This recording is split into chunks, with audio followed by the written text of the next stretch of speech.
Bienvenue dans la deuxième vidéo sur le thème de l'éveil avec Jérôme Boujon. Si ce n'est pas fait d'ailleurs, je vous invite vivement à regarder la première. Dans cette deuxième, il nous parle d'éveil collectif et nous donne des clés très précieuses. Belle écoute.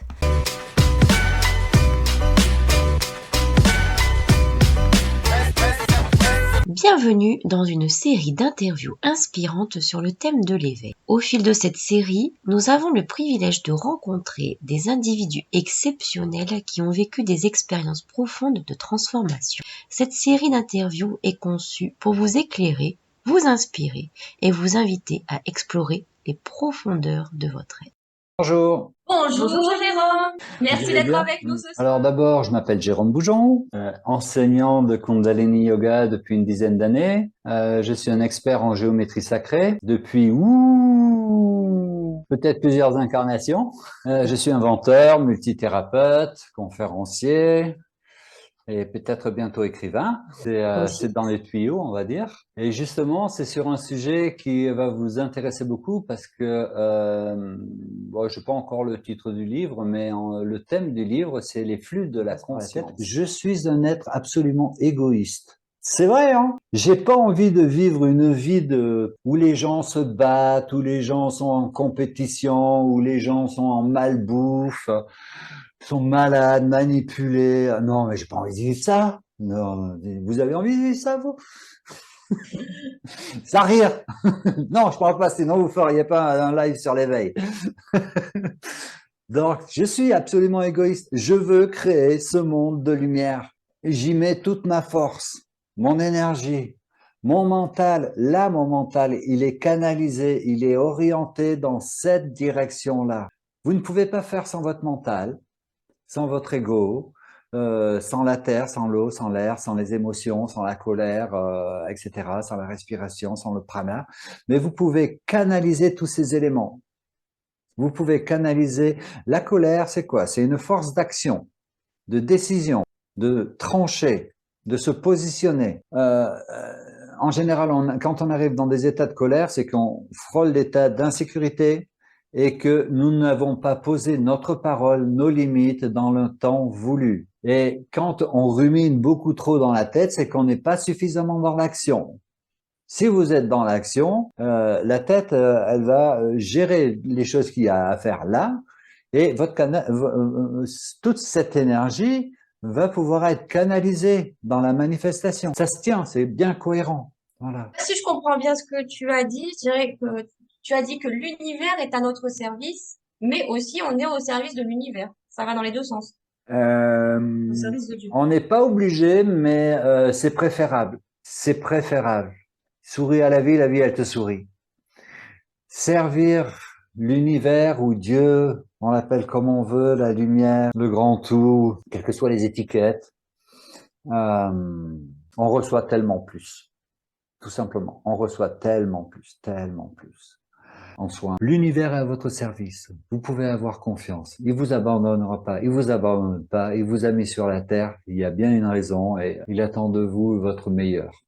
Est-ce que vous êtes prête à donner le meilleur? Oui!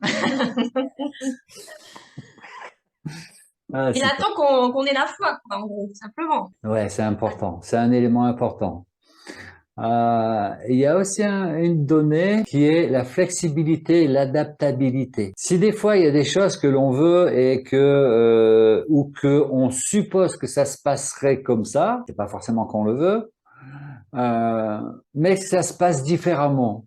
Eh ben là, ça demande de la souplesse, de la flexibilité pour laisser la vie, pour laisser l'univers vous apporter ce qu'il y a à vivre. Et j'ai un ami pour lui, ça a été pour moi une sorte de mentor, d'exemple, parce qu'il me disait quel est le cadeau dans cette situation. Vous savez, des fois, vous vivez ou je vis des choses qui sont pas faciles du tout, qui répondent pas à mon ego, à mon besoin et qui me confrontent difficilement. Et lui, à chaque fois, il me disait, mais quel est le cadeau dans cette situation? Quel est le cadeau dans cette situation? Et c'est vraiment quelque chose de très intéressant à être rigoureusement honnête envers soi-même de pourquoi on se crée telle situation ou telle situation, qui en général sont des situations récurrentes. Si on vit des situations récurrentes, ça veut dire que nous avons clairement quelque chose à comprendre ou à lâcher, un comportement, une habitude, une manière de penser, à apporter de la lumière dans cet état de dissonance, on va dire. Ça peut revenir, mais c'est beaucoup plus léger. Parce que, pourquoi je dis que ça peut revenir, même si on fait des reprogrammations cellulaires, des reprogrammations ADN, qu'on change les mémoires musculaires ou karmiques, etc. Il y a les informations qui sont dans le pot alchimique de notre incarnation. On sait que c'est réellement résolu quand on est capable de laisser passer la situation, de voir les mémoires qui sont touchées sans y réagir et de pouvoir témoigner notre gratitude. Ah, je te vois, t'es là, à l'intérieur, tu vois. Tu vois le petit enfant là qui était pas content, hein, je te vois. Mais maintenant, tu vas rester calme. Peut faire partie vraiment du chemin d'éveil, c'est de se rapprocher le plus souvent possible d'être réalisé. Comme on a eu la chance que Ama est venu en France pendant, je sais pas, peut-être 35 ans. Ama, vous savez, Ama Mata Amrita Anandamayi, cette sainte du sud de l'Inde, Cochin. À chaque fois qu'elle passait, à partir du moment où je l'ai découvert, à chaque fois qu'elle passait, j'allais la voir. Si Mermera passe, si Swami Vishwananda passe, si un autre maître passe, allez le voir. Parce que ça peut changer votre chemin de destinée.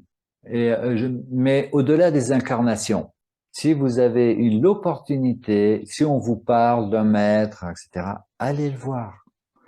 Que vous y croyez ou que vous y croyez pas, c'est pas important. Allez le voir.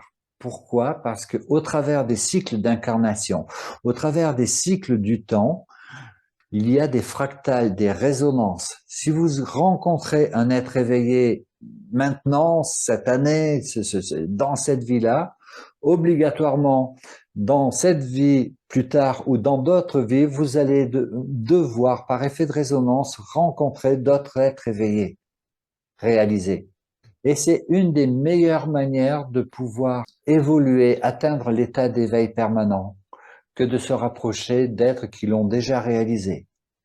Parce que ils sont capables de générer un espace sacré et ça déborde d'eux et ça vous imprègne de cette information, de cette grâce.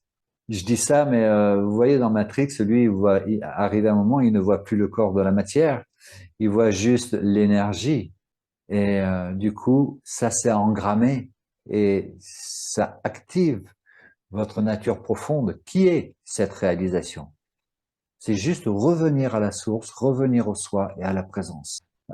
Je ne sais pas si c'est en ligne, mais je crois qu'il y a quelque temps, j'ai enregistré une vidéo qui s'appelle « L'important, c'est la présence ». Vous pouvez voir ça sur diamondlight.eu ou sur ma chaîne YouTube. Ça fait vraiment un plaisir. En tout cas, on te remercie beaucoup. Parce que Ouais, c'était moi bien aussi. riche. Et il y a plein de petites astuces, des bons conseils aussi. Ouais, bon outil. Hein. Je le rappelle, la clé de base, c'est premièrement pratique. Deuxièmement, pratique. Ça fait longtemps que j'avais pas entendu ça. Troisièmement, pratique. Et la pratique ne se fait pas le soir. Le soir, la journée, elle est finie. La pratique, c'est je me lève, éventuellement je bois un thé ou un jus de fruits, je me prends une douche et je finis par une douche froide si c'est possible. Ça, de toute façon, c'est une vraie hydrothérapie et je fais ma pratique. Là, je fais ma pratique. Je commence pas à faire mon ménage, mon lit, etc. Je fais ma pratique là et après je commence ma journée parce que d'abord je me nourris de lumière. Comment voulez-vous vivre une vie de lumière, une civilisation de lumière, si vous-même, vous ne vibrez pas cette lumière à l'intérieur de vous? Et en fait, c'est en plus ce que tu dis sur la pratique du matin, je le retrouve, mais dans plein de domaines différents. En fait, que ce soit les pratiquants de yoga ou les coachs ou enfin, tu vois, dans plein de, que ce soit Mhm. des anciens courants que des choses très récentes. En fait, bon, tout se répète tout le temps, hein, après, mais que ce soit pour être puissant dans sa journée, pratique le matin, pour être éveillé spirituellement, pratique le matin. En fait, tout se passe le matin, quoi. C'est la première heure après le réveil, t'as fait ta journée, en fait. C'est ça. Et ça me fait penser à... C'est important de faire ce chemin, vraiment, c'est important de faire ce chemin parce que imaginez que vous devenez le soleil. Ben, Le... on le devient pas, on l'est déjà. Non, non. Vous en avez le potentiel.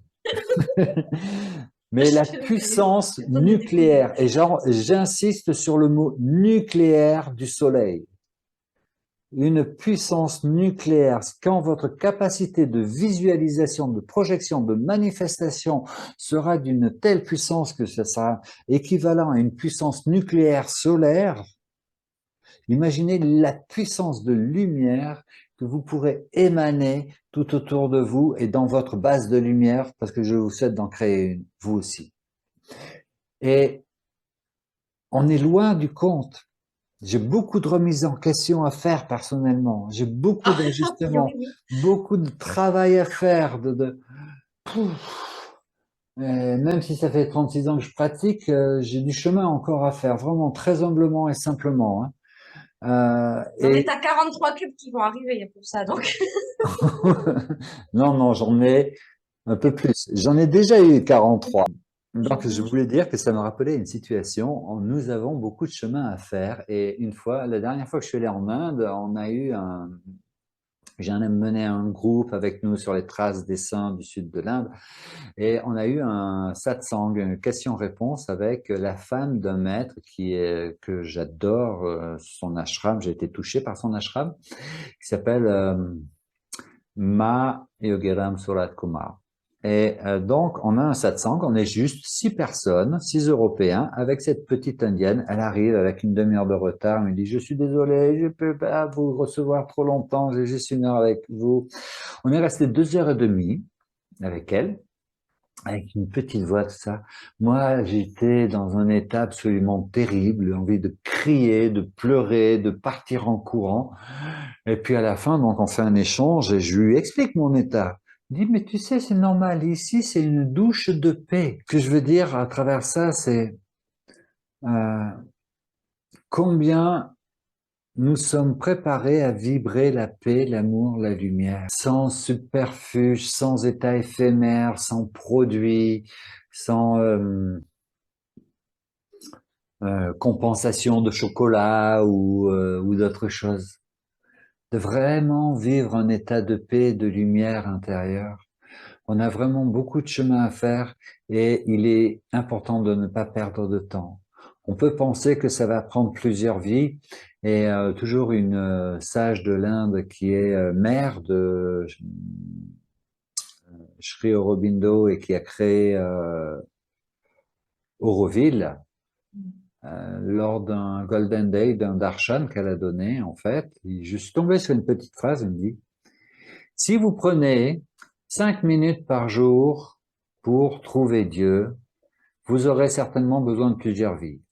Mais si vous décidez de réaliser Dieu, vraiment, peut-être que dans l'espace de quelques années, cela suffira. Alors quand on voit toutes les galères que l'on a dans nos vies, matérielles, d'entreprise, de survivance, on va dire, bon sang, faisons clairement et radicalement ou avec grande détermination le choix de faire cette réalisation à l'intérieur de soi, parce que nous en serons que les plus grands bénéficiaires et tous ceux qui sont autour de nous aussi. Bon, en tout cas, j'espère que cette vidéo inspirera un grand nombre de personnes.